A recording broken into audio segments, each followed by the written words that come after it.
Welcome to a journey into the daily life of a Viking settlement, where we'll discover that the Norse people were not primarily raiders and warriors, but farmers and craftspeople, parents and neighbors, living lives governed by the rhythms of the seasons and the demands of survival in the harsh lands of Scandinavia. If you enjoy these immersive historical explorations, please like and subscribe. It helps us create more content for you. The year is 950 CE, and we find ourselves in a settlement on the western coast of Norway, in a fjord carved by ancient glaciers. The settlement is small, perhaps 15 farmsteads scattered along the shoreline and up the valley, home to maybe 100 souls in total.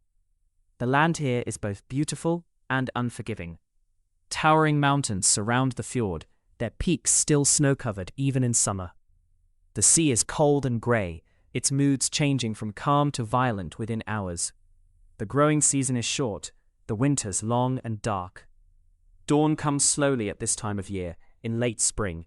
The sun has been below the horizon for only a few hours, and already the eastern sky is lightening. Inside a longhouse belonging to a farmer named Bjorn Eriksson, the first stirrings of morning activity begin. The longhouse is the center of Viking domestic life, and Bjorn's is typical of prosperous farmers in this region. It is perhaps 60 feet long and 15 feet wide, built of timber with a turf roof that provides insulation against the cold. The walls are thick, constructed of vertical planks set into a foundation of stones, with the gaps stuffed with moss and clay to keep out drafts. Small openings near the roof peak allow smoke to escape, but there are no proper windows. Light comes from the doorways at either end, and from the central hearth. Inside, the longhouse is divided functionally rather than by walls. At the center runs a long fire pit, perhaps 30 feet in length, where fires burn continuously during the cold months and are lit in the evenings during summer. Along both sides of the longhouse are raised platforms, benches that serve as seats during the day and beds at night. These benches are where the family sleeps, wrapped in wool blankets and furs, huddled together for warmth. Bjorn wakes first, as he usually does. He is perhaps 40 years old, which makes him relatively old by Viking standards, where many die younger from accident, disease, or childbirth. He has survived to this age through a combination of skill, caution, and luck. His body bears the marks of a life of hard work, gnarled hands from handling tools and rope, a slight limp from a farming accident years ago, scars from various injuries accumulated over decades. He lies still for a moment, listening. Outside, he can hear the sound of the sea, the cry of gulls, the rustle of wind in the birch trees that grow on the lower slopes of the valley. Inside, he hears the breathing of his family, his wife Astrid, their 3 children, and old Thora, Astrid's mother who lives with them. The fire has burned low during the night, and the air inside the longhouse is cold, though not as cold as outside. Bjorn sits up carefully, trying not to wake the others. He is dressed in what he wore to sleep: a long wool tunic and linen undergarments, wool socks. Vikings do not have special sleeping clothes. They sleep in their day clothes, removing only their outer layers and boots. He pulls on his boots, simple leather affairs that come to mid-calf, tied with leather thongs, and wraps his cloak around his shoulders. The cloak is made of thick wool, woven by Astrid, and fastened at the shoulder with a bronze brooch that belonged to Bjorn's father. It is one of his most valuable possessions, both for its utility and for its connection to his lineage. In Viking society, family history and connections matter deeply. A person's worth is measured partly by their own deeds, but also by their ancestors' reputations and their kin's standing in the community. Bjorn moves to the hearth and kneels beside it. A few embers still glow among the ashes, and he carefully adds small pieces of dried wood and birch bark, blowing gently to coax the fire back to life. Fire is precious. Creating it from scratch using flint and steel is laborious, so fires are kept burning continuously when possible, banked at night and revived in the morning. As the fire catches and begins to crackle, Bjorn adds larger pieces of wood. The longhouse begins to warm slightly, and the smoke rises toward the roof openings, though some always lingers inside, giving the interior a perpetual smoky smell. This smoke actually serves a purpose beyond providing warmth and light. It helps preserve the timber structure and discourages insects and vermin. The growing light and the sounds of Bjorn moving about wake the others. Astrid stirs first, then the children, Two boys, Olaf aged 12 and Eric aged 8, and a girl, Gudrun, who is 6. Old Thora, who is perhaps 60 and suffers from stiff joints, takes longer to rise, moving with the careful deliberation of age. Astrid rises and immediately begins her morning tasks. She is perhaps 35, still strong and capable, despite having borne 5 children, though only 3 have survived past infancy. Child mortality is high in Viking society, as it is everywhere in the medieval world. Parents learn not to become too attached too quickly, though this does not make the losses easier. She moves to a large wooden barrel near one wall and dips out water into a smaller wooden bucket. This water was brought up from the stream the previous evening by the boys. Fetching water is one of the many daily tasks that require constant attention. Water for drinking, for cooking, for washing, for the animals. In summer, when a stream runs strong with snowmelt, it is easy work. In winter, when ice must be broken to reach the water, it is considerably harder. Astrid pours some of the water into an iron pot and hangs it on a chain over the fire to heat. She will make a simple morning porridge, barley boiled with water, and perhaps a little milk if they have it to spare. Vikings do not have elaborate breakfasts. The main meal of the day is the evening meal, the dagmal or day meal. Morning food is simple, meant to provide energy for the day's work, rather than to be enjoyed. While the water heats, Astrid moves to a wooden chest along the wall and takes out a round of flat bread. This bread was baked several days ago, and it is now quite hard, but soaked in porridge or ale, it becomes edible. Baking bread is an occasional task, rather than a daily one, with batches made to last several days. The bread is made from barley or oats. Wheat is rare and expensive in this region, reserved for special occasions or for trade. The children are rising now, the boys quickly, the girl more slowly. They dress in layers of wool, tunics, leggings for the boys, a long dress for Gudrun. The clothing is practical and warm, made by Astrid during the long winter evenings from wool that came from their own sheep, spun into thread, woven into cloth, and sewn into garments. Nothing is purchased if it can be made at home. Trade goods are limited to items that cannot be produced locally: iron for tools, soapstone for cooking pots, luxuries like spices or fine cloth. Old Thora rises last, with Astrid helping her. The old woman's joints are stiff in the morning, a common affliction of age, and she moves slowly. But she is still useful to the household, able to supervise tasks, to tell stories to the children, to work at tasks that do not require strength or mobility. In Viking society, the elderly are generally cared for by their families, valued for their wisdom and experience, even when their physical capabilities decline. The family gathers near the hearth as the porridge cooks. There is little conversation. Vikings are generally not talkative in the mornings, and the work ahead demands energy that is not wasted on unnecessary words. Bjorn and Astrid exchange a few words about the day's tasks, coordinating their efforts. The boys sit quietly, knowing that they will soon be put to work. Gudrun sits close to her grandmother, who strokes the girl's hair absently. When the porridge is ready, Astrid ladles it into wooden bowls, not plates or fancy ceramics, but simple carved wooden vessels, well-worn and functional. Each family member receives a portion, with the largest servings going to Bjorn and the older boy Olaf, who will be doing the heaviest work today. There are no spoons.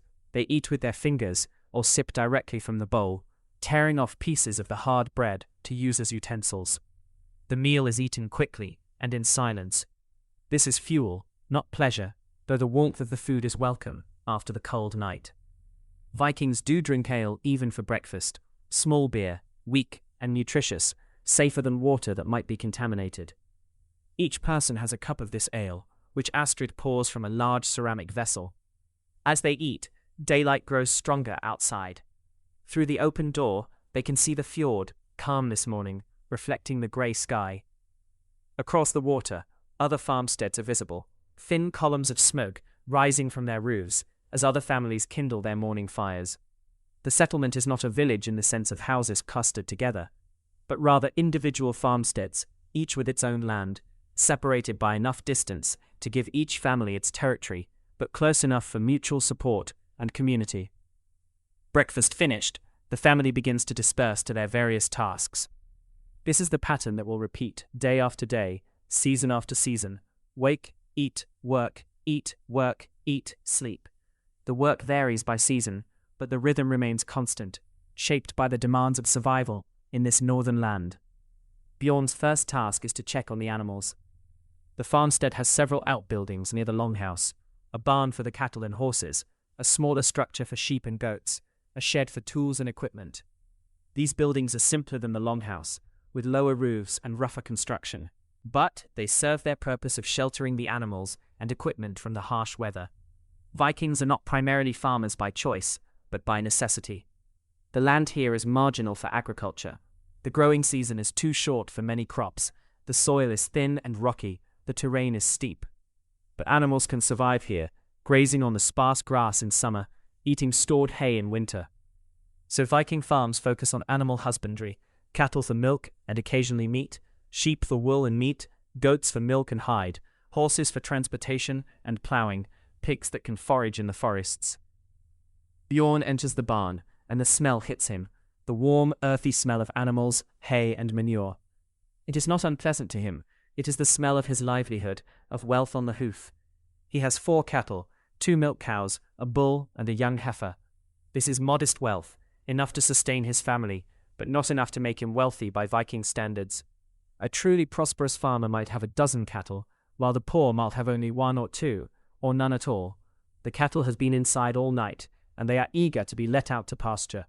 But first, Bjorn must milk the cows. This is typically women's work, but this morning Astrid has other tasks, so Bjorn does it himself. He is practiced at this, having grown up on a farm and having done this work for decades. He sits on a low stool beside one of the cows, places a wooden pail beneath her, and begins to milk. The cow is docile, accustomed to this routine. The milk comes in rhythmic squirts, hitting the bottom of the pail with a ringing sound that gradually becomes muffled as the pail fills. The milk is warm and steaming slightly in the cool air of the barn. When both cows are milked, Bjorn carries the pail back to the longhouse, where Astrid will deal with it. Some will be drunk fresh, some will be made into butter or cheese, preserved foods that can last through the winter when the cows produce little or no milk. Fresh milk is a summer luxury. Winter is the season of preserved foods. Olaf, the older boy, has followed his father to the barn and is now mucking out the stalls, using a wooden shovel to pile the manure mixed with soiled hay into a cart. This manure is valuable. It will be spread on the fields to improve the soil, one of the few ways Viking farmers can increase fertility in these thin northern soils. Nothing is wasted in a Viking household. Everything has a use, everything has value. Eric, the younger boy, is feeding the sheep, carrying hay from the storage loft and spreading it in the sheep pen. There are about 20 sheep, and they are perhaps the farm's most valuable asset. Sheep provide wool for clothing, meat when animals are slaughtered in autumn, milk that can be made into cheese, and skins that can be tanned into leather or kept with the wool on for warmth. A farm without sheep is barely a farm at all in Viking Norway. Gudrun, the daughter, is helping her mother and grandmother inside the longhouse. She is learning the skills she will need as a woman: food preparation, textile work, household management. Gender roles are quite clearly defined in Viking society. Men do the heavy agricultural work, the fishing, the hunting, the trading, and if necessary, the fighting. Women manage the household, produce textiles, prepare and preserve food, raise children, and often manage the farm when men are away. But these divisions are not absolute. Bjorn milks cows when needed. Astrid can handle farm animals and has been known to help with harvesting when all hands are needed. The practical demands of survival in a harsh environment require flexibility, though the cultural expectations remain clear. Old Thora sits near the hearth, working at a drop spindle. She takes prepared wool, washed, carded and combed, and feeds it onto the spindle, which hangs and rotates, twisting the fibers into thread. This is work she can do sitting down, work that does not require strength, but rather skill and patience developed over a lifetime. The thread she produces will be woven into cloth by Astrid on the upright loom that stands against one wall of the longhouse. Textile production is one of the most time-consuming activities in a Viking household. Every piece of cloth the family wears or uses begins as fleece on a sheep, must be sheared, washed, carded, spun and woven before it can be cut and sewn into garments. A single garment might represent months of work, spread across many evenings and spare moments. This is why clothing is so valuable, why it is mended and patched and passed down, why a person typically owns only 1 or 2 sets of clothes. As Thora spins, she watches Gudrun, who is attempting to learn the skill. The girl's efforts are clumsy, and the thread she produces is uneven and weak. But she is learning. This is how skills are transmitted in Viking society, not through formal schools or written instructions, but through observation and practice, passed down from one generation to the next. With the older generation patiently teaching the younger, knowing that these skills are essential for survival. The morning progresses. Outside, the sun has risen above the mountains, though in this deep fjord, direct sunlight will not reach the farmstead for another hour. The settlement is coming fully alive now. In other farmsteads, similar scenes are unfolding, families waking, eating simple meals, beginning the endless round of tasks that sustain life. From the farmstead of Bjorn's neighbor, Thorvald Sigurdsson, comes the sound of hammering. Thorvald is a skilled blacksmith as well as a farmer, and he supplements his farm income by making and repairing tools for other families in the settlement. The rhythmic clang of his hammer on anvil is a familiar sound, one that carries across the water on still mornings. Another neighbor, a widow named Ranvig, is already down at the shoreline with her 2 surviving sons, preparing a small boat for a fishing expedition. Fish are an essential part of the diet here, providing protein when meat is scarce and variety to a diet that can be monotonous. The fjord and the sea beyond provide cod, herring, and other fish, harvested with nets, lines, and traps. These neighbors are not just individuals living near each other, they are a community bound by ties of kinship, obligation, and mutual necessity. When Bjorn's father died, Thorvald helped Bjorn build a new barn. When Thorvald's cow fell sick, Bjorn lent him a calf. When Ranvig's husband was lost at sea, the community ensured she and her sons did not starve. This web of reciprocal obligations is essential to survival in this marginal environment where no family is truly self-sufficient. As we pause here in the mid-morning of a spring day with the work of the settlement underway, we can reflect on what life in a Viking farmstead truly meant. It was not the dramatic life of raiding and adventure that popular imagination emphasizes. It was instead a life of constant work, of attention to detail, of skills developed over lifetimes, of communities supporting each other, of adaptation to an environment that was both beautiful and harsh. In the next segment of our journey, we will follow Bjorn and his family through their day, observing the specific tasks that occupied Viking farmers, the rhythms of agricultural life, and the ways that this northern culture adapted to its challenging homeland. With the morning milking complete and the animals fed, Bjorn and Olaf prepare for the day's main agricultural work. It is late spring, and this is the busy season, a time for planting, for repairing winter damage, for preparing for the brief but intense growing season ahead. The farmstead's arable land is limited. Of the farmstead's total area, perhaps 50 acres, stretching from the shoreline up the valley, only about 5 acres is suitable for cultivation. The rest is pasture for animals, forest for timber and firewood, and rocky slopes useful for nothing except perhaps goat grazing. These 5 cultivable acres must produce the barley and oats that will feed the family and provide fodder for animals through the long winter. The fields are not large, flat expanses, but rather small patches carved out of the rocky landscape, cleared of stones over generations, improved gradually with manure and seaweed dragged up from the shore.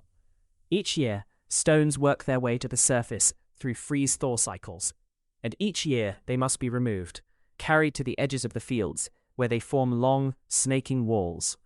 Today, Bjorn and Olaf will be sowing barley in a field that was ploughed several days ago. The plough they use is a simple scratch plough, an ard, pulled by one of their 2 horses. It does not turn the soil like a modern plough, but rather scratches furrows into it, breaking up the surface enough to allow seeds to be planted. The horse is their most valuable single animal, worth several cows, essential for ploughing and for transportation. Olaf leads the horse from the barn, already harnessed with leather straps that have been maintained and repaired countless times over the years. The horse is small by modern standards, sturdy and shaggy, descended from the tough ponies that have lived in Scandinavia for millennia. It knows its work and moves toward the field without direction. Bjorn carries the seed barley in a leather bag slung over his shoulder. This seed is precious. It represents part of last year's harvest, set aside and carefully protected through the winter. If rats got into it, if it molded, if they were forced to eat it during a hungry period, they would have nothing to plant this spring. Every farming culture faces this tension between eating now and planting for the future, but it is particularly acute in marginal environments like this fjord, where harvests are uncertain and winters are long. The field has been worked before with the ard, the furrows visible as parallel lines across the dark soil. Now Bjorn walks along these furrows, reaching into his bag and broadcasting seeds with practiced motions, a handful scattered in an arc, another step, another handful. His movements are rhythmic, almost meditative, developed through decades of repetition. Olaf follows behind with a wooden rake, covering the seeds with soil to protect them from birds and to ensure they make good contact with the earth. The work is not particularly hard, but it requires attention and care. Seeds that are covered too deeply will not sprout. Seeds left exposed will be eaten by birds or will dry out. The boy has done this work since he was old enough to be useful, and his movements are competent, though not yet as efficient as his father's.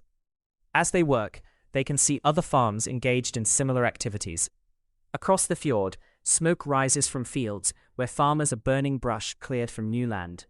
Up the valley, they can see a distant figure plowing. Down near the shore, several women are working in what appears to be a garden plot. The settlement operates as individual families, but there is a shared rhythm to the work, shaped by the seasons and by the limited time available for each task.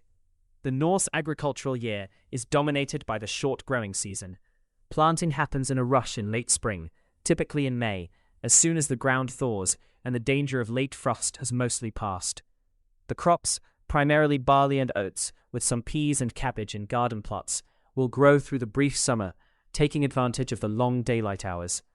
Harvest comes in August and September, another period of intense activity, and then comes the long winter, when outdoor agricultural work is impossible and the family lives off what was stored from the harvest. This compressed agricultural calendar means that timing is everything. Plant too early and a late frost will kill the seedlings. Plant too late and the grain will not mature before the first autumn frosts. Harvest too early and the grain will not have fully ripened. Harvest too late and autumn storms might destroy the crop. Every farmer watches the weather constantly, looks for signs in nature, and relies on generations of accumulated knowledge about the local climate. After an hour of planting, Bjorn and Olaf pause to rest. They sit at the edge of the field, looking out over the fjord. The water is calm this morning, its surface broken only by the occasional ripple from a fish or a bird. In the distance, they can see the mouth of the fjord where it opens to the sea, and beyond that, a hint of open ocean. Bjorn thinks about the sea as he rests.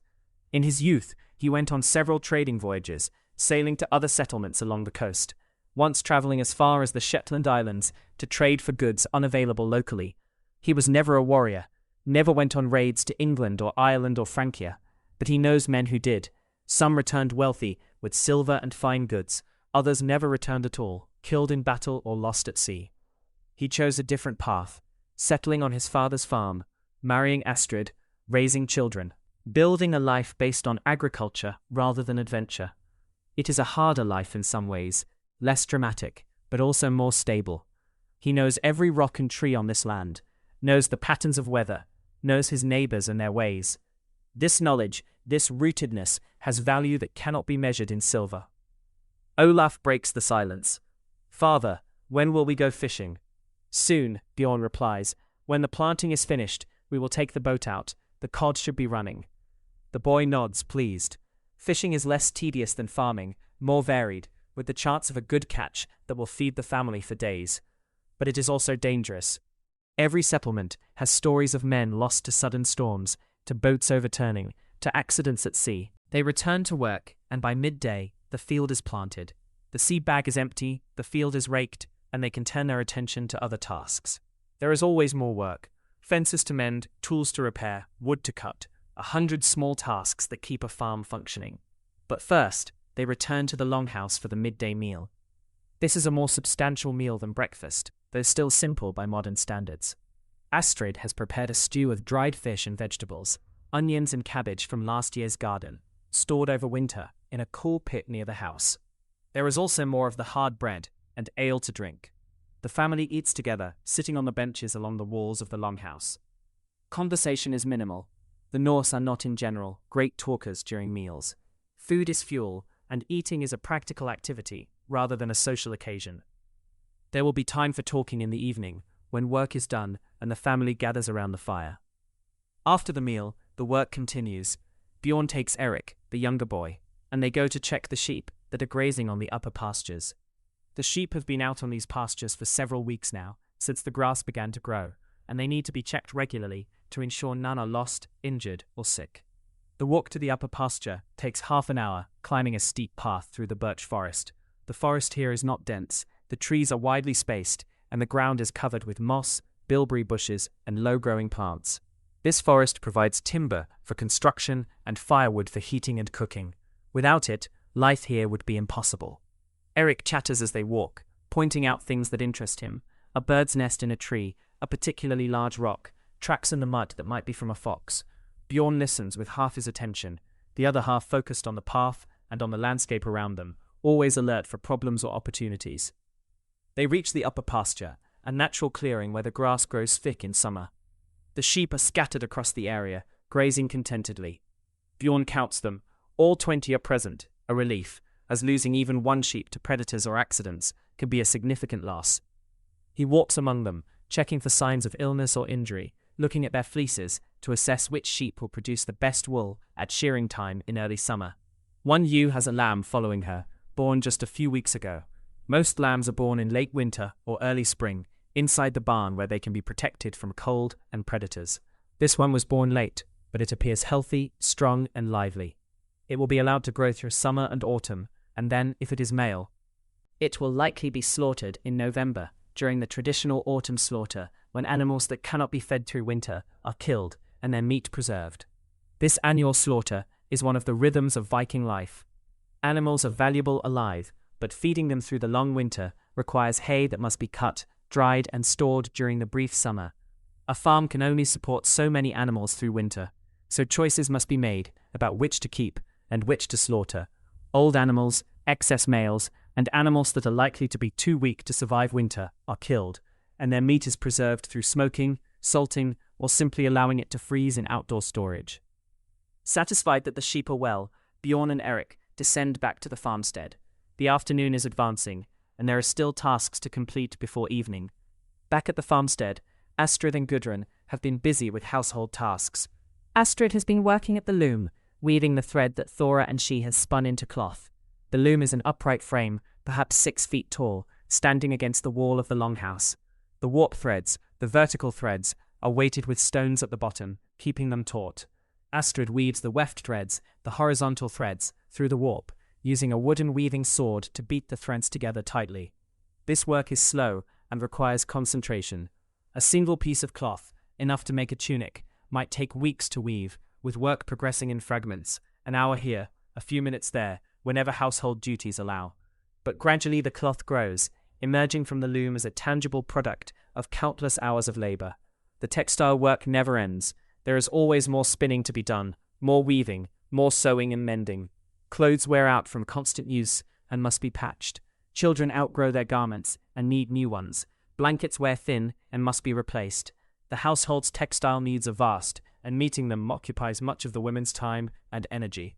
Gudrun has been learning to card wool, using 2 wooden paddles covered with teasel heads to align the wool fibers and remove tangles and debris.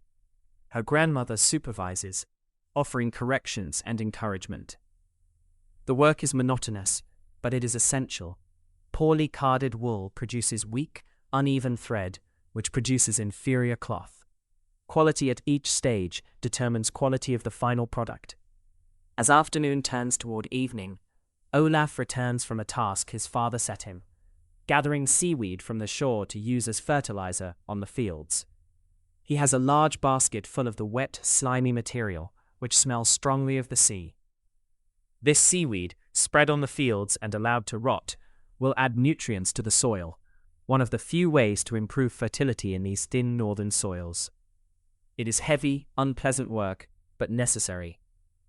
Bjorn himself has been repairing a section of fence around the vegetable garden, replacing rotted posts and mending gaps where animals might get in and destroy the growing plants. The garden is Astrid's domain, but maintaining the fence is men's work. The division of labor is generally respected, but there is enough overlap and cooperation that the farm functions as a unit. As evening approaches, the pace of work begins to slow. The sun, which in these northern latitudes stays above the horizon long into the evening during summer, is still well up, but the family's energy is flagging after a long day of physical labor. There will be time for a bit more work, but the main tasks of the day are complete. The evening meal is the main meal of the day, the time when the family comes together after work, when there might be time for conversation and rest. Astrid begins preparing this meal, assisted by Gudrun and supervised by Thora. Tonight's menu is similar to other nights: a porridge of barley and oats, dried fish rehydrated and cooked with onions, bread and ale. The cooking is done in iron pots hung over the central hearth on chains that can be raised or lowered to control temperature. The pots themselves are valuable items made by a blacksmith, essential equipment that is used daily and cared for carefully. The family also has soapstone bowls and pots, which are carved from soft stone, quarried from specific locations, and traded throughout Scandinavia. These soapstone vessels can be placed directly in fire, making them useful for cooking. As the food cooks, the family begins to gather. This is the time of day when the longhouse becomes a social space rather than just a workplace. Bjorn and the boys clean up from their work, washing hands and faces in cold water, changing out of their dirtiest clothes if they have spare garments. The women finish their tasks and turn their attention to serving the meal. The meal is served, and the family eats with more leisure than at the earlier meals. There is conversation now. Bjorn and Astrid discuss the day's work and plan tomorrow's tasks. Olaf talks about what he saw while gathering seaweed. Eric tells a story about the sheep, exaggerating for effect, making the others smile. Gudrun shows her grandmother a flower she found, carefully preserved. Thora tells the beginning of a story about Bjorn's grandfather, who once killed a bear that had been raiding the settlement's livestock. These stories, told and retold, are how Viking families maintain their history and identity. There is no written record of most people's lives, but there are stories, passed down through generations, gradually transforming into legend, but retaining kernels of truth about ancestors and their deeds. As evening deepens and the meal concludes, the longhouse settles into its most comfortable rhythm. The fire burns warmly, casting dancing shadows on the walls. The smoke rises through the roof openings, and outside the long northern evening lingers, the sun still visible, though low on the horizon. This is the time when work transitions to rest, when the family can sit together without the pressure of tasks demanding immediate attention. It is also the time when neighbors might visit, when news and stories are shared, when the social fabric of the settlement is maintained and renewed. Tonight, as if on cue, they hear voices outside, someone approaching the farmstead. Bjorn rises and moves to the door, and moments later, Thorvald Sigurdsson enters, accompanied by his older son Hakon. They exchange greetings, and Astrid immediately offers them places by the fire and bowls of ale. This hospitality is not merely politeness but obligation. In this isolated settlement, where the nearest town is days away by boat, neighbors depend on each other, and maintaining good relations is essential. Thorvald has come partly for social reasons, but also with a practical purpose. Bjorn, I'm planning to take my boat out tomorrow to check my fish traps. The weather should hold. Would you want to join me? 2 boats are better than 1, and we can help each other if there's trouble. Bjorn considers. He had planned to work on the hayfield tomorrow, but the weather has been uncertain. And if Thorvald thinks conditions are favorable for fishing, it might be wise to take advantage of it. Hay can wait a day, but fish must be caught when they are running. I'll come, Bjorn agrees. Olaf can manage the farm tasks for a day. The boy straightens with pride at this responsibility. He is approaching the age when he will be considered a man, capable of managing tasks on his own, no longer merely his father's helper, but a contributor in his own right. The men settle into conversation, discussing the practical matters that occupy their minds: the condition of their fields, the health of their animals, the prospects for the harvest. Thorvald mentions that he saw a bear's tracks up in the forest, which raises concerns. Bears can be dangerous to livestock and occasionally to people. The community will need to be vigilant, perhaps organize a hunting party if the bear proves to be a persistent problem. Talk turns to news from the wider world. A ship arrived in the settlement 2 weeks ago, carrying traders from the Hebrides, and they brought news of events in the kingdoms to the south. There was talk of conflicts between jarls, regional lords, of shifting alliances, of opportunities for trade or risk of raids. In Viking society, politics and personal relationships are intertwined. A feud between powerful men can affect trade routes. And the safety of settlements. One trader had spoken of a great battle in England between Norse settlers and the Anglo-Saxon kingdoms.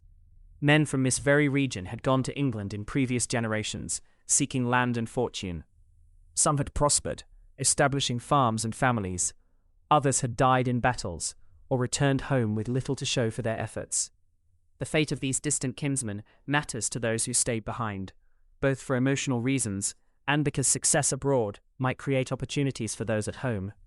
Hakon, Thorvald's son, asks Bjorn about his own experiences traveling.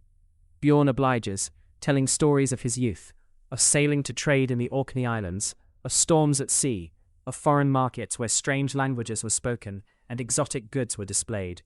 He speaks of the nervousness of his first voyage, how the open ocean had seemed vast and terrifying, how he had learned navigation by observing the experienced sailors, how he had felt returning home after months away. These stories serve multiple purposes. They entertain, certainly, but they also educate. Hakon, who may one day make his own voyage, learns about what to expect, about how to conduct oneself in foreign ports, about the dangers and opportunities that await. Stories are how knowledge is transmitted in this largely non-literate society. Important information about sailing, about farming, about relationships between families is encoded in narratives that are told and retold until they become part of the community's collective memory. As the men talk, the women have their own conversation on the opposite side of the fire. Thorvald's wife Signe has joined them, having arrived shortly after her husband and son. She and Astrid discuss household matters, the quality of this year's wool, techniques for preserving food, the health of their children. Signe mentions that her youngest daughter has been ill with a fever, and Astrid offers advice and a remedy, an herbal tea made from plants that grow wild on the mountainside, knowledge passed down from her mother and grandmother. Illness is a constant concern in Viking society. Without modern medicine, even minor infections can prove fatal, and more serious diseases can devastate families and communities. Every family has remedies that have been handed down through generations, and women, who typically care for the sick, develop expertise in recognizing symptoms and applying treatments. Some women become known for their healing skills and are sought out by neighbors when illness strikes. The children, meanwhile, are playing a game near the back of the longhouse, supervised loosely by old Thora. They are playing with small carved wooden figures, animals and people, enacting scenarios that mimic adult life. Gudrun's little horse is grazing, while Eric's carved Viking sails on a boat across an imaginary sea. This play is not merely entertainment, but preparation, rehearsal for the roles they will assume as adults. As the evening progresses, Thorvald produces a bone flute from his pouch and begins to play a simple melody.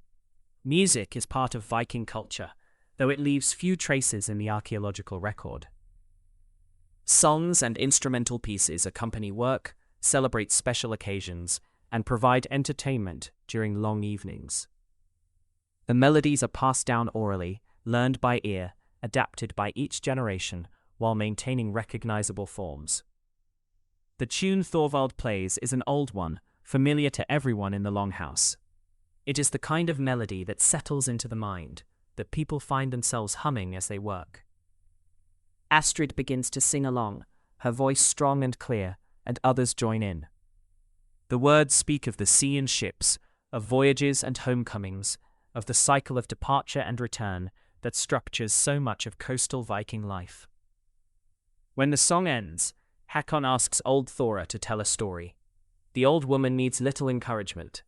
She is the keeper of the family's history and traditions, and she has a vast repertoire of tales. Tonight, she chooses to tell about the settlement's founding, 3 generations ago, when Bjorn's grandfather and a handful of other families claimed this land and carved their farms from the forest. She speaks of the hard first years, when the harvests were poor and winter stores ran low, when the community survived on fish and seabirds and whatever they could forage. She tells of the first longhouse, smaller and cruder than the present ones, and how the men worked together to build it, while the women tended the animals and prepared for winter. She speaks of a terrible storm that destroyed boats and damaged buildings, and how the community came together to repair the damage and help those who had lost everything. These stories are more than entertainment. They establish identity, create a sense of continuity with the past, and transmit values: the importance of hard work, of community cooperation, of perseverance in the face of hardship. Young people listening to these tales learn what it means to be part of this settlement, part of this lineage, part of this tradition. Thor's stories also serve a legal function. In a society without written records, memory is law. Disputes about land boundaries, about inheritance, about obligations between families are resolved by appeal to collective memory of what has always been done. Elders like Thora are repositories of this knowledge, and their testimony carries weight in settling disagreements. As Thora speaks, the fire burns lower, and the children begin to droop with tiredness. Gudrun has fallen asleep curled up against her grandmother, and Eric's eyes are heavy. Even Olaf, who is trying to stay awake to hear the adult conversation, is nodding off. Recognizing that the evening is drawing to a close, Thorvald and his family prepare to take their leave. They exchange farewells, confirm the plan for tomorrow's fishing expedition, and step out into the lingering twilight. It is late, perhaps 10 o'clock, but at this latitude and time of year, the sky is still light, the sun having only recently set and about to rise again in a few short hours. Bjorn and Astrid begin to settle the household for sleep. The children are already mostly asleep, but they are moved to their proper sleeping places on the benches, covered with wool blankets. Thora arranges her own bedding with Astrid's help. The fire is banked for the night, covered with ash to preserve the coals but reduce the flames, keeping the longhouse warm but not overheated. Bjorn steps outside to perform the evening check of the animals. This is a nightly ritual, ensuring that the barn doors are secure, that no predators have gotten in, that the animals are settled for the night. The air outside is cool and fresh after the smoky warmth of the longhouse. The fjord is calm, reflecting the pale sky. Across the water, he can see lights from other farmsteads, the glow of fires visible through doorways and roof openings.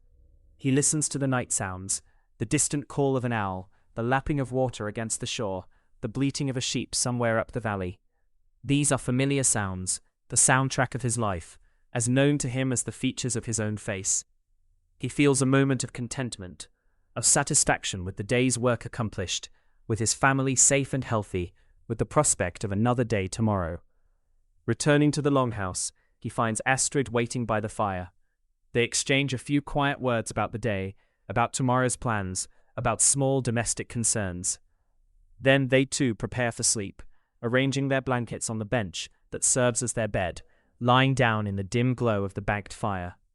Sleep comes quickly, as it always does after a day of physical labor.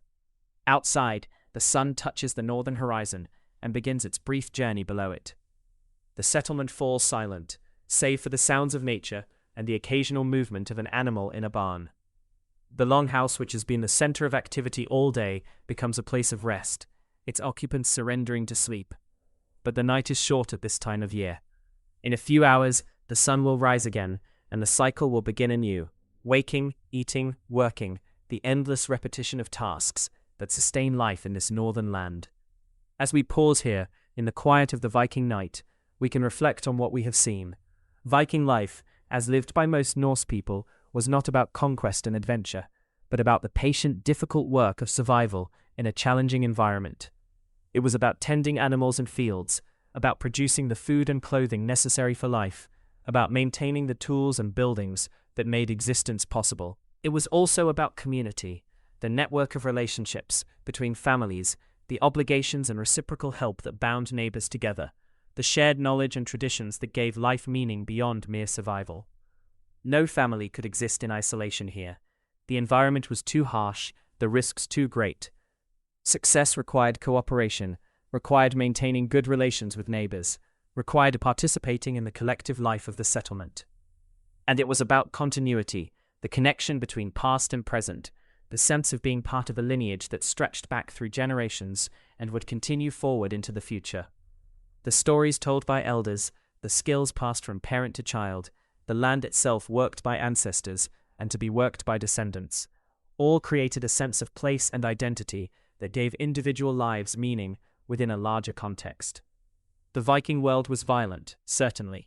Raiders did sail to foreign coasts, did fight battles, did bring back wealth taken from others. But for every man who went on such voyages, there were many more who stayed home, who farmed and fished, who raised families and built communities, who lived lives that, while hard, were also rich in relationships and meaningful in their connection to land and tradition. As our journey continues, we will explore more aspects of this Viking life. The seasonal rhythms that shaped existence, the festivals and rituals that marked important occasions, the crafts and skills that made Viking culture distinctive, and the ways that this northern society adapted to its environment while maintaining its unique character. Dawn comes early in the northern summer, and Bjorn is awake with the first light. Today is the fishing expedition with Thorvald, and he rises quietly, careful not to wake the rest of the family. The air inside the longhouse is cool, the fire reduced to embers, and he adds wood to bring it back to life before stepping outside. The morning is clear, which bodes well for fishing. A light breeze ripples the surface of the fjord, and seabirds are already active, diving for fish. Bjorn walks down to the shore where his boat is pulled up on the beach. It is a small vessel, perhaps 15 feet long, clinker-built with overlapping planks in the Viking style. Not a proper longship, those belong to wealthy men and communities, but a practical fishing and transport boat, sufficient for coastal waters and sheltered fjords. He checks the boat carefully, examining the planks for damage, checking that the oars are secure, ensuring that the bailing skinner is aboard.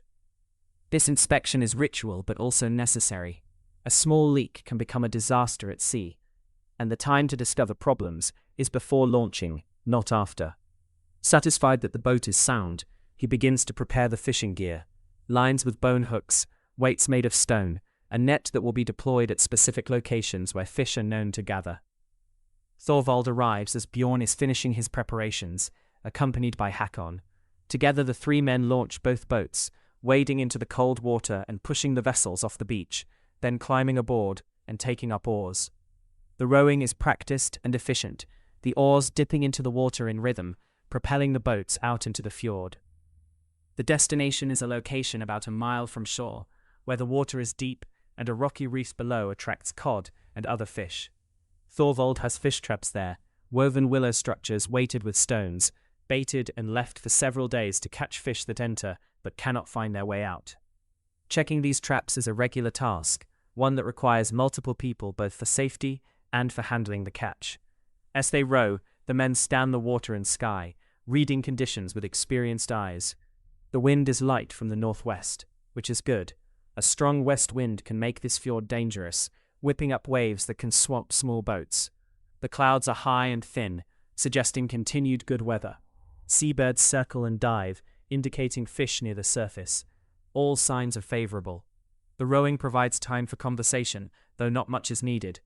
These men have fished together for years, have a shared understanding of the task, communicate as much through gesture and glance as through words. Hakon, the youngest, rows with enthusiasm, if not yet perfect technique, and his father occasionally offers a correction or suggestion. Marked by a buoy, a float made of inflated sealskin tied to the trap below. Thorvald ships his oars and begins to haul up the trap, a task requiring strength and care. The trap emerges dripping from the water, and even before it breaks the surface, they can see the silver flash of fish inside. It is a good catch, perhaps a dozen cod, along with some smaller fish that are not the target but are still useful. The fish are transferred to the boats, killed quickly with a blow to the head, and placed in baskets for transport back to shore. The trap is rebaited with fish scraps and lowered back into position. The process is repeated with 2 more traps at nearby locations, each yielding fish, though not all as abundantly as the first. By mid-morning, both boats are heavy with fish, and the men turn back toward shore. The rowing is harder now, the boat's low in the water, but the mood is good. A successful fishing trip means food for their families, fish that can be eaten fresh for a few days, and then dried or salted for winter stores. In this marginal agricultural environment, Fish are often the difference between adequate nutrition and hunger. Back on shore, the work of processing the catch begins. The fish must be gutted, a messy, smelly job, and then either prepared for immediate eating or preserved. Astrid and Signe have come down to help, along with the children, for this is a community effort when catches are large. The gutting is done quickly and efficiently, with practiced knife work. The guts are not wasted, they will be used as bait for future fishing or fed to the farm animals. Vikings waste nothing that might have value. The gutted fish are rinsed in seawater and then sorted. The best fish, the freshest and largest, are set aside for immediate consumption. Preservation methods depend on weather and resources. In good weather, fish are split open and hung on racks to dry in the sun and wind, the salt air and the drying process preserving them. Properly dried, fish can last through the winter, providing protein when fresh food is scarce. Alternatively, fish can be salted, packed in salt that draws out moisture and prevents spoilage. Salt is valuable, either produced locally by evaporating seawater or obtained through trade, so salting is reserved for fish that will not dry well. As the adults work on the fish, the children are assigned the task of gathering the guts and other waste and carrying them away from the shore. Little Eric finds this duty disgusting and makes faces, which causes the adults to laugh. But he does it anyway, learning that important work is not always pleasant work, and that everyone contributes according to their ability. By early afternoon, the catch is processed, and the men are weary but satisfied. Fresh fish is distributed among the families, and the fish designated for drying are hung on the racks. The work is done, and there is time to rest before the evening tasks begin. Bjorn returns to his longhouse and finds that in his absence, Olaf has managed the farm well. The animals have been tended, water has been fetched, and various small tasks have been completed. Bjorn feels pride in his son's competence, recognition that the boy is becoming a man, capable of responsibility. The afternoon is devoted to tasks that have been put off. Bjorn repairs a broken handle on a hoe, sharpening the blade with a whetstone and fitting a new wooden handle that he carved several days ago during an evening. The work is meditative, requiring focus but not intense concentration, allowing his mind to wander. He thinks about the future, about what will happen to the farm when he is gone. Olaf, as the eldest son, will inherit the farm and the responsibility of caring for his mother and siblings. Eric will need to find his own way. Perhaps he will establish a new farm on unclaimed land, or perhaps he will go to sea, trading or fishing or even raiding. Gudrun will marry, bringing a dowry and creating an alliance with another family. These are the considerations that occupy a father's mind, ensuring that his children are provided for, that the family's status is maintained, that the work of his life continues after he is gone. Viking society is structured around family and lineage, and a man's worth is measured partly by how well he provides for and protects his kin. While Bjorn works on tools, Astrid and the women are engaged in one of the summer's essential tasks, gathering and preserving wild foods. The mountains and forests around the settlement provide numerous edible plants, berries, herbs, roots, mushrooms, that supplement the farm-grown foods and add variety and nutrition to the diet. Today, Astrid takes Gudrun and they climb into the forest to gather bilberries, which grow abundantly on the mountainside in summer. They carry woven baskets and they pick steadily, staining their fingers purple with the juice. The work is pleasant on a warm day, a chance to be outside, to enjoy the forest, to talk quietly as they work. Gudrun asks her mother about marriage, about when she will be old enough, about what it is like. Astrid answers honestly that marriage is work, that it requires patience and cooperation, that it is not always easy, but that it is the foundation of life.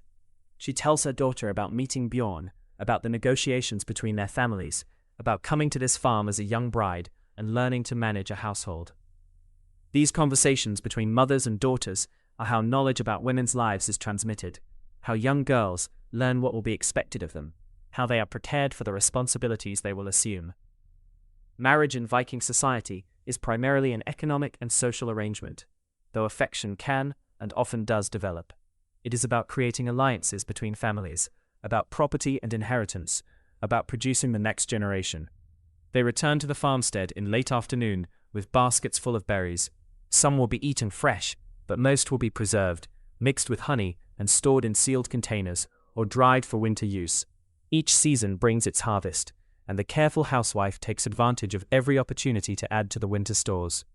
As evening approaches, the family gathers again for the evening meal. Tonight there is fresh fish, a treat, grilled over the fire and served with barley porridge and fresh berries. The meal is more festive than usual, a celebration of the successful fishing trip and the abundant berries. After the meal, as the family relaxes by the fire, Astrid brings out a tunic she has been sewing for Olaf. The boy has grown, and his old tunic is too small, so she has made him a new one from cloth she wove over the winter. She has him try it on, makes adjustments, marks where she will need to make final stitches. This is a significant moment.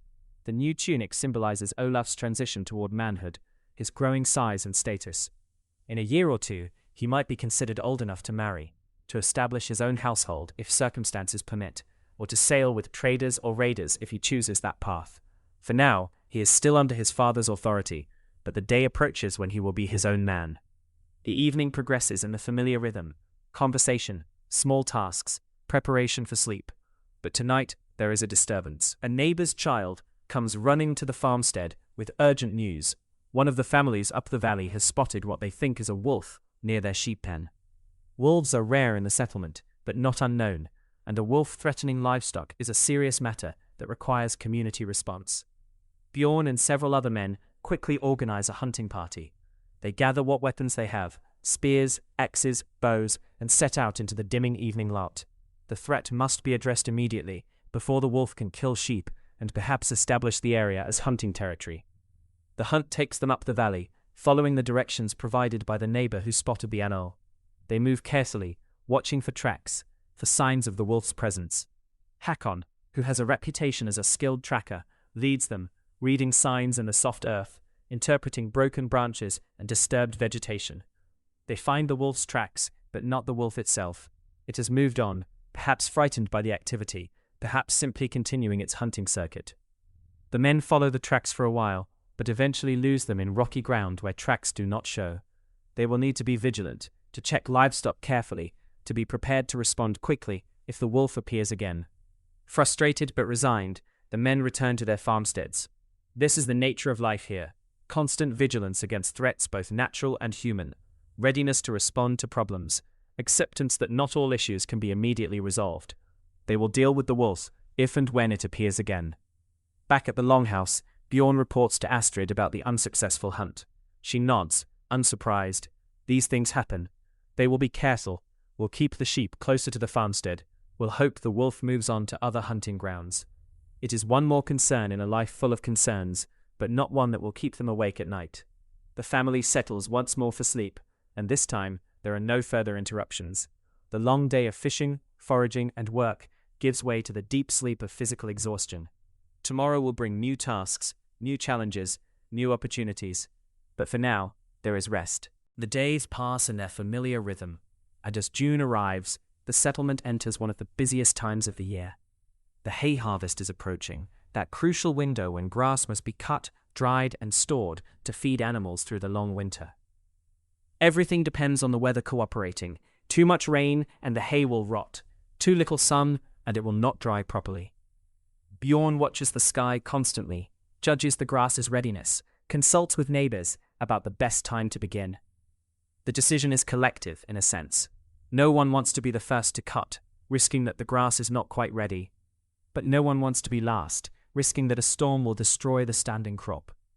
The community generally moves together, prompted by the eldest and most experienced farmers. The word spreads through informal networks.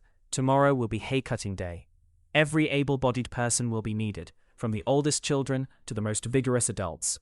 Only the very young, the very old, and those who must stay to tend the animals will remain at the farmsteads. That evening, Astrid sharpens the family's scythes, working the whetstones along the curved blades until they can cut through grass with minimal effort. These tools are precious, the iron carefully forged by smiths, the wooden handles shaped to fit the user's height and strength. A family might own only 2 or 3 scythes, and they must last for years, maintained carefully and repaired when damaged. The next morning dawns clear and warm, perfect hay weather. After a quick breakfast, the family sets out for the hay meadows, which lie in the wider, flatter parts of the valley, where grass grows thick. These meadows are common land, but each family has customary rights to certain areas, rights established over generations and respected by community agreement. The work begins at dawn and will continue all day. Bjorn and Olaf wield the scythes, cutting in long rhythmic swings that send grass falling in neat rows. The motion is physically demanding, requiring strong backs and arms, good balance, and practiced technique. A skilled mower can cut steadily for hours, covering impressive amounts of ground, but even the experienced feel the strain by day's end. Behind the mowers come Astrid, Gudrun, and Eric, using wooden rakes to spread the cut grass evenly so it will dry quickly and uniformly. This work, while less physically demanding than mowing, is still tiring, requiring constant bending and reaching, and it must keep pace with the mowers to prevent cut grass from lying in thick, wet clumps that will not dry properly. All across the meadows, other families are engaged in the same work. The scene is one of coordinated activity, dozens of people moving through the grass, the rhythmic swish of scythes, the scratch of rakes. Occasional calls as people communicate and coordinate their efforts. Children run between workers, carrying water, bringing food, sometimes helping with lighter tasks. The community aspect of haymaking is significant. While each family works its own section, there is cooperation and mutual support. When Bjorn's scythe blade dulls and needs resharpening, he pauses while Thorvald continues, maintaining the rhythm of cutting. When young Eric grows tired and cannot keep up with the raking, another family's daughter helps him until he recovers his energy. This mutual aid is essential in a society where individual family success depends partly on community cooperation. By midday, significant progress has been made, but the work is far from done. The families pause for a meal, gathering in loose groups to share food. The meal is simple: bread, cheese, dried meat, ale. But eating together creates a social occasion within the labor, a chance to rest, to talk, to maintain the social bonds that make community possible.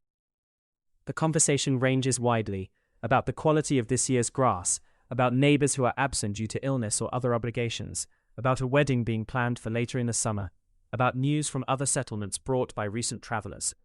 This exchange of information and gossip is how knowledge circulates in a society without written communication or formal news systems.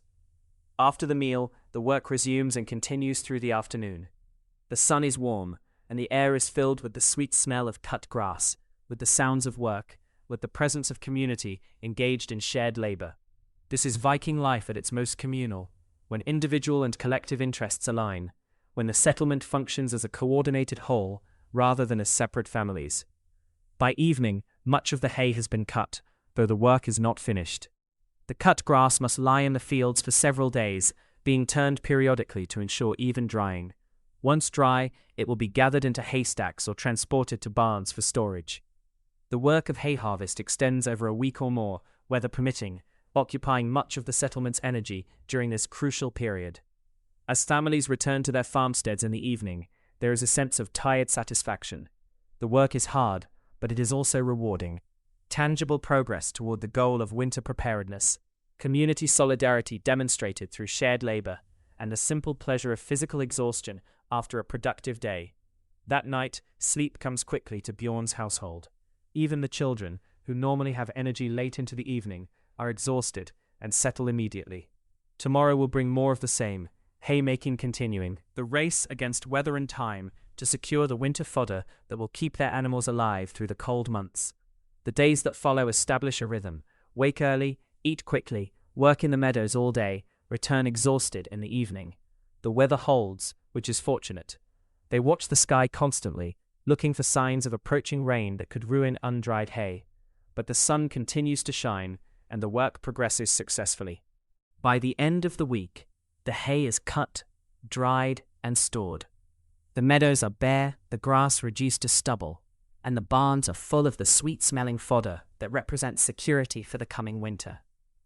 The settlement can breathe easier, knowing that one major task of the summer is accomplished. But there is little time to rest. Summer is short, and there are always more tasks. The barley and oats in the fields are growing, but require attention: weeding, checking for pests, ensuring adequate water reaches the crops. The vegetable gardens need tending. Animals need constant care.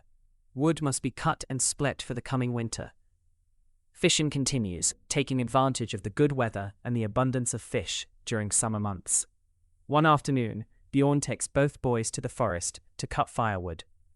This is a major undertaking, for the amount of wood needed to heat a longhouse through a Norwegian winter is enormous.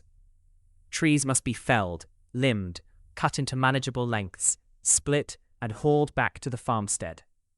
The work takes weeks, spread across the summer and autumn, and the woodpile grows steadily near the longhouse, visible evidence of preparation for winter.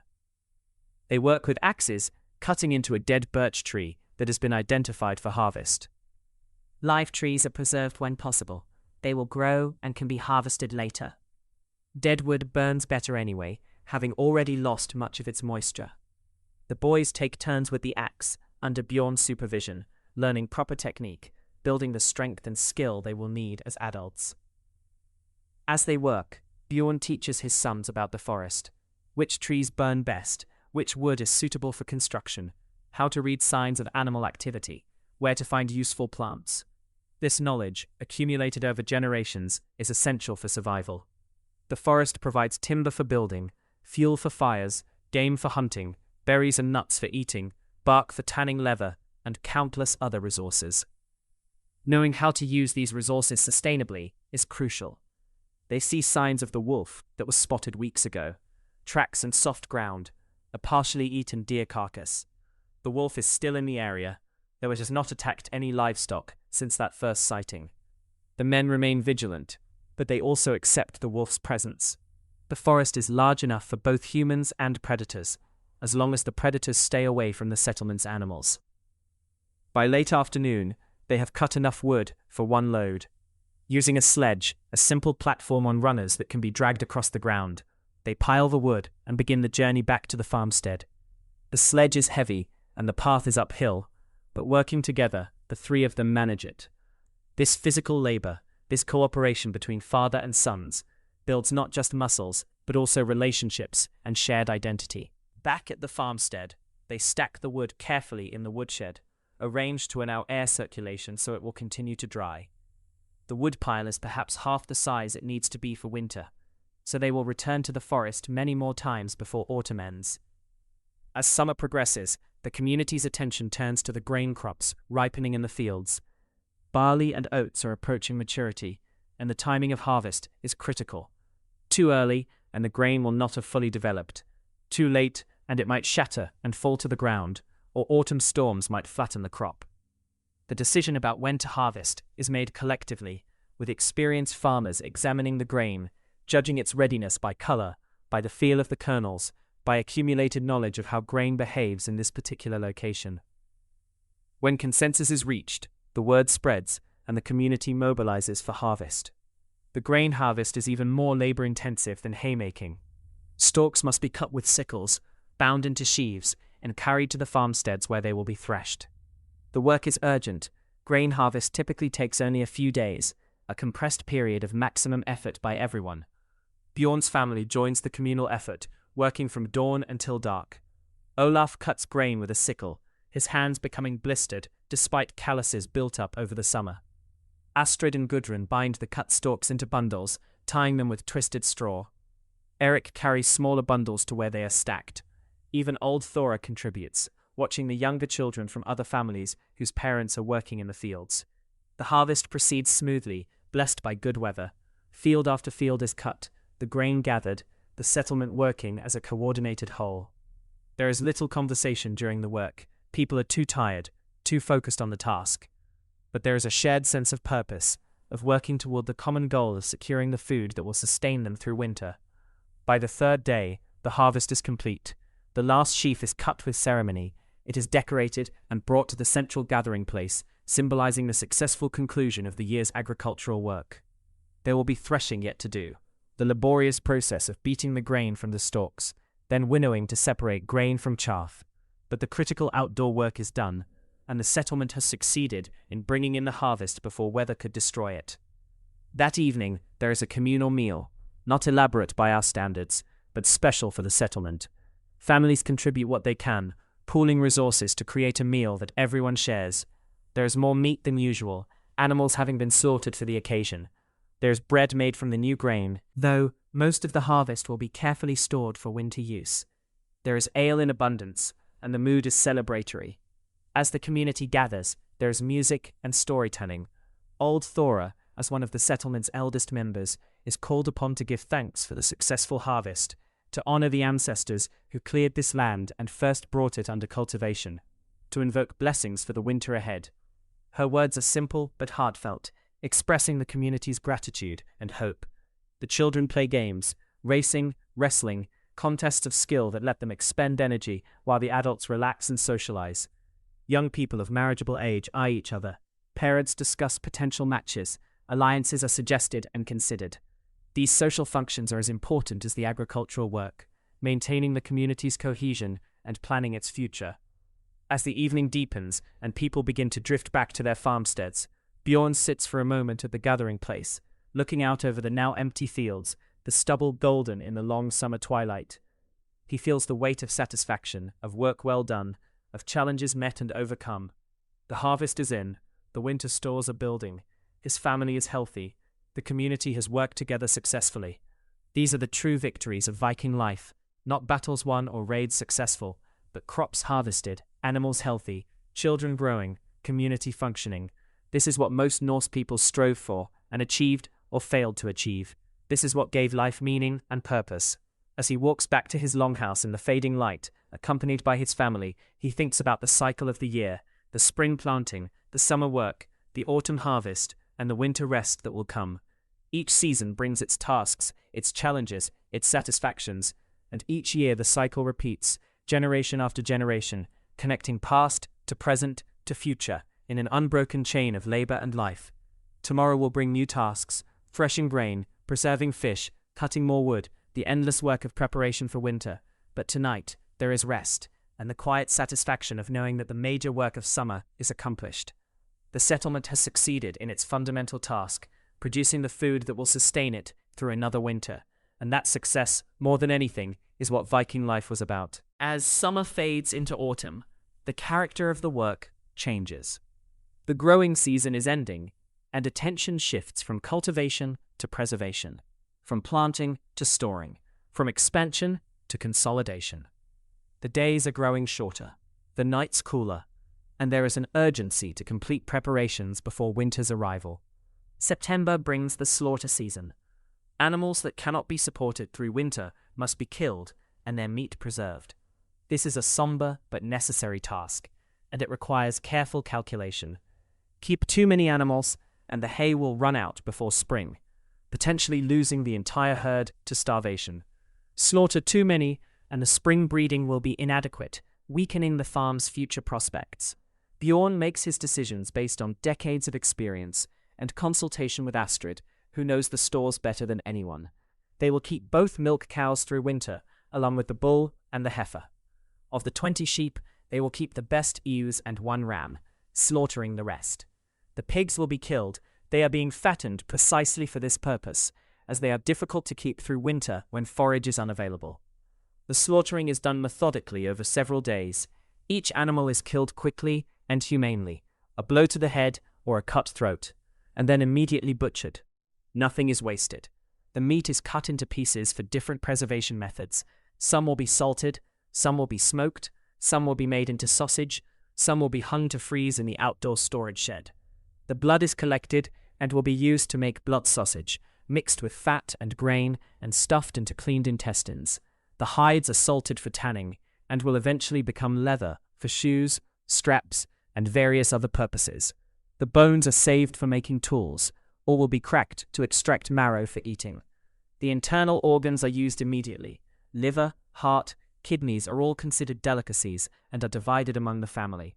This slaughter season is when meat is most abundant, a brief period when the diet is rich in protein and fat, building up the family's strength for the lean months ahead.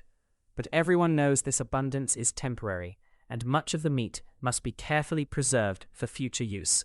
Astrid oversees the preservation work, directing her children in the various tasks. Some meat is packed in salt in wooden barrels, where it will keep for months. Some is hung in the smokehouse, where a slow, cool fire produces smoke that both preserves the meat and flavors it. The smoking process takes weeks, with someone checking the fire regularly to ensure it does not go out or burn too hot.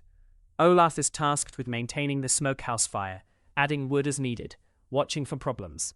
It is responsible work, for if the fire goes out, the meat might spoil. And if it burns too hot, the meat will cook rather than smoke. The boy takes his responsibility seriously, checking the fire multiple times each day, sleeping nearby at night so he can respond if needed.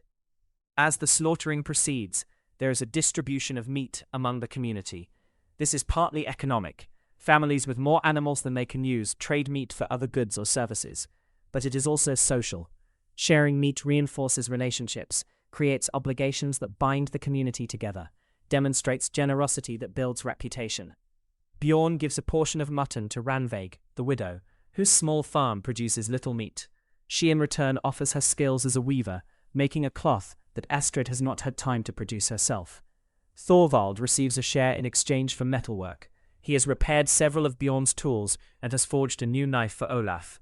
These exchanges, part barter and part gist, create a web of relationships and obligations that make the community function. Autumn is also the time for gathering the last wild foods before winter. The mountains produce cloudberries, a delicacy that grows only in the far north. Astrid and the children make an expedition to the high meadows to gather these precious berries, which will be preserved with honey and saved for special occasions. They also gather mushrooms, which grow abundantly in the damp autumn forest, and various roots and herbs that have medicinal or culinary uses. These gathering expeditions are some of the last opportunities to be outside in pleasant weather before winter confines people indoors. The work is relatively light, the scenery beautiful, and there is something satisfying about harvesting the forest's bounty. The children enjoy these trips, freed from the more tedious tasks of the farmstead, able to roam and explore while still being useful. As October arrives, the weather turns colder and wetter, rain becomes frequent, and the first frosts begin to kill the remaining vegetation in the gardens. The growing season is definitively over, and the settlement turns inward, preparing living spaces for the long confinement of winter. The longhouse receives its annual maintenance. The turf roof is inspected and repaired where it has eroded or sprouted too much vegetation.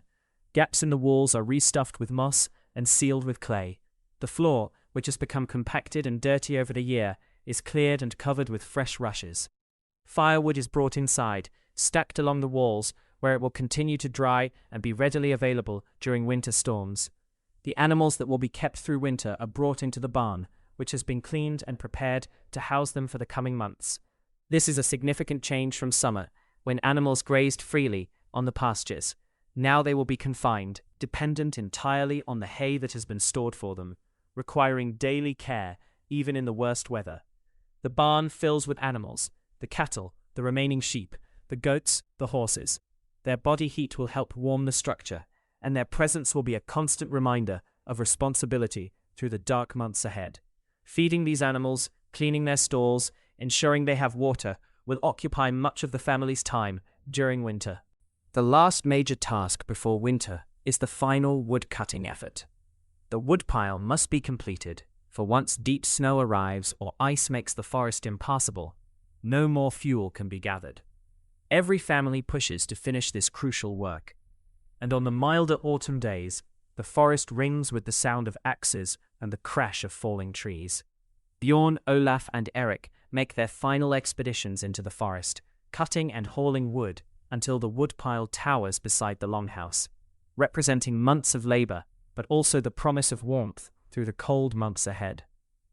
When the last load is added and the pile is judged sufficient, there is a sense of relief. The race against winter has been won. The preparations are complete. November arrives with colder temperatures and the first significant snowfall. The settlement begins to close in on itself, like an animal settling into hibernation. Boats are pulled far up the shore and covered to protect them from winter storms. Outdoor work areas are secured. Animals are all under shelter. Families retreat to their longhouses and prepare for the long, dark season ahead. The winter routine is very different from summer. The work is mostly indoors, maintaining fires, tending animals, preparing food, repairing tools and equipment, producing textiles. There is more time for crafts, for storytelling, for the social activities that sustain people through the isolating winter months. On a dark November evening, with snow falling outside and the wind howling, Bjorn's family gathers close to the fire. The longhouse is warm from the fire and from the animals in the adjacent barn, whose heat seeps through the shared wall. Oil lamps provide additional light, and the family is engaged in various quiet activities. Astrid and Gudrun are spinning, the drop spindles whirling as thread emerges from the prepared wool. Olaf is carving a wooden bowl, using skills his father taught him, creating something both useful and beautiful. Eric is playing a game with carved pieces, moving them across a board in patterns that have been played in Scandinavia for centuries. Thora sits near the fire, speaking quietly to little Gudrun about old times, passing on memories and traditions. Bjorn himself is repairing fishing nets, patiently re-knotting the cordage where it has broken, preparing for the spring when fishing will resume. The work is meditative, requiring attention but not intense concentration, allowing his mind to wander over the year just past and the year to come. He thinks about how the cycle will repeat, the slow emergence from winter, the spring planting, the summer work, the autumn harvest, the preparations for another winter. This is the rhythm of Viking life, the pattern that has sustained his people for generations, that will continue as long as people remain in this harsh but beautiful land. The snow continues to fall, covering the farmstead, the fields, the mountains. The world is becoming white and silent, the landscape transforming into the stark beauty of northern winter. But inside the longhouse there is warmth and light, the presence of family, the satisfaction of work done and preparations made. This is what Viking life truly meant, not the raids and battles that populate legend, but the patient, difficult work of survival in a challenging environment. It was about tending animals and fields, about producing food and clothing, about maintaining the tools and structures that made existence possible. It was about community, about the network of relationships that bound neighbors together, about the obligations and reciprocal help that no family could survive without. It was about knowledge, the accumulated wisdom of generations about how to farm this particular land, how to read the weather, how to preserve food, how to construct buildings that would withstand northern winters. This knowledge was passed down through stories and through practice, from parent to child, from elder to youth, creating continuity across generations. It was about identity, the sense of belonging to a family, a lineage, a community. Vikings knew their ancestors' names and deeds going back generations. They understood themselves as links in a chain stretching from past to future. Their individual lives had meaning within this larger context, and their work sustained not just themselves, but the entire structure of family and community. And it was about adaptation, the constant adjustment to changing conditions, the flexibility required to survive in an unpredictable environment. Weather varied from year to year. Harvests succeeded or failed. Animals thrived or sickened. People responded to these variations, made decisions, adapted their strategies, and survived through skill and determination. As we complete our journey through a year in a Viking settlement, we can appreciate the complexity and richness of Norse life beyond the popular stereotypes. Vikings were not simply warriors and raiders, they were farmers and craftspeople, parents and neighbors, people who lived full lives shaped by their environment and their culture. They faced challenges that most of us can barely imagine: the constant threat of hunger, the harsh climate, the physical demands of agricultural labor, the dangers of accident and disease. Yet they not only survived, but created a culture that produced remarkable achievements in art, literature, seafaring, and exploration. The longhouse where Bjorn's family sits tonight is a microcosm of Viking civilization, a place where work and rest occur in the same space, where multiple generations live together, where the necessities of survival are produced by human hands from local materials, where stories and songs preserve culture and identity.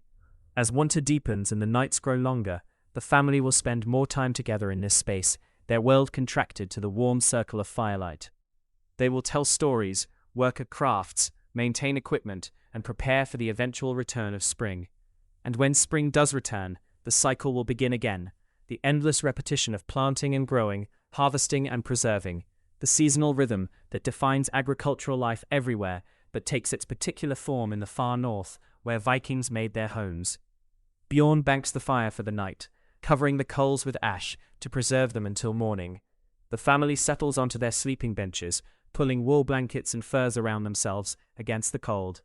Outside, the storm continues, but inside there is warmth and safety, the comfort of family, the quiet satisfaction of another day completed, another season turned, another year lived in accordance with the rhythms of nature and tradition.